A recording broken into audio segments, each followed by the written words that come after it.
Les impôts vont augmenter. Ça, c'est ce que ne vous a pas dit François Bayrou, mais c'est pourtant ce qu'il va faire si jamais il n'est pas censuré dès que cela est possible. Pourquoi ? Eh bien parce qu'il a dit qu'il allait geler le barème de l'impôt sur le revenu. Or, cela produit une augmentation d'impôts et je vous explique pourquoi. C'est que comme les salaires suivent l'inflation, si on gèle le barème de l'impôt sur le revenu, il y a un certain nombre de personnes qui gagnaient un salaire qui était juste en dessous du premier barème et qui vont entrer dans la première tranche d'imposition sur le revenu.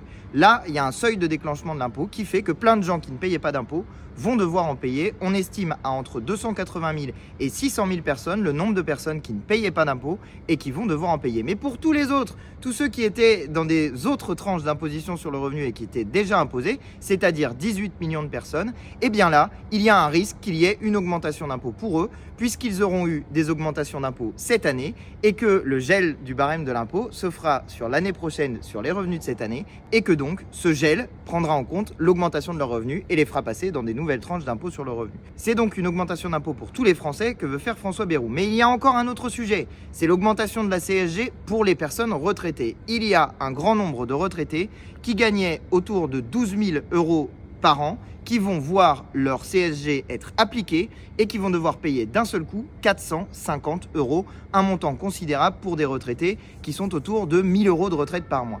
Bref, pour empêcher cela, pour empêcher ces hausses d'impôts, une seule solution, la censure du gouvernement de François Bayrou dès que cela est possible, c'est-à-dire à la rentrée de septembre. Vous pouvez compter sur les députés insoumis pour le faire et je vous appelle à relayer cette vidéo, à alerter sur le sujet parce qu'on aura besoin de toute la mobilisation populaire pour faire céder le PS et le RN qui pour l'instant hésitent à censurer François Bayrou.